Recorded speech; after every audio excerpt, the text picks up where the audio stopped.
Assalomu alaykum. Bugun sizlar bilan markaziy fikrni topik 1 testlarini T2 qismida topishni o'rganamiz. Xo'p, biz demak kimning markaziy fikrini so'rayotganiga birinchi e'tibor qaratib olamiz. Yo'jaga tushunishimiz kerak. Demak, qizning markaziy fikrini topishimiz kerak. Javob variantlarini oldindan o'qib chiqqan holatda har bir javobni tahlil qilib olasiz. Xo'p, ya'ni so'zlarni tanib olishingiz kerak. Va yigitni ham gapini eshita olasiz, lekin unchalik demak ahamiyat bermagan holatda umumiy mazmunni tushunishga harakat qilasiz. Lekin ikkinchi bo'lib eng asosiy qiladigan ishingiz qizning har bitta gapini mana bu javob versiyalarida qaysi qatorda chiqyapti.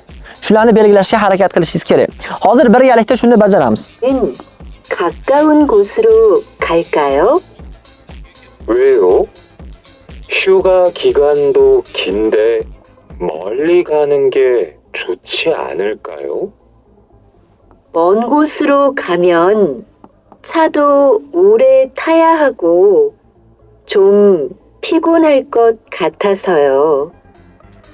알겠어요. 그럼 이번엔 근처에 있는 곳으로 여행을 가요. 다시 들으십시오. Tugadi. Xo'p, eshitdinglar, hozir demak javob to'g'ri ekan. Nima qildim? Qizni dialogda aytayotganda qiz nima gaplarda aytgan bo'lsa, tagiga chizib oldim. Yigit qiz nima dedi? Kakkaungot, yoheng degan so'zlarni ishlatdi. Men javobdan o'shalarni topdim-da va to'g'ri javob sifatida belgiladim. Javob to'g'ri chiqyapti. Xo'p, mana bu joyda tekstini ko'radigan bo'lsangiz ham, aynan mana shu gaplarni qiz aytayotgan bo'lyapti. Ya'ni umumiy tekstni tarjima qilganingizda qiz yaqin joyga sayohat qilishni xohlayotgani mana bu tekstning mazmunidan kelib chiqyapti. Lekin biz nima qilyapmiz?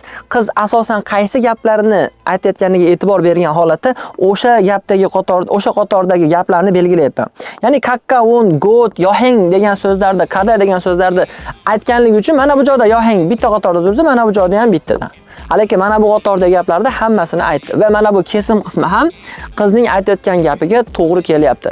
Aynan mana shu texnika orqali ishlash davomida siz demak 70% testlarda yetsangiz bo'ladi.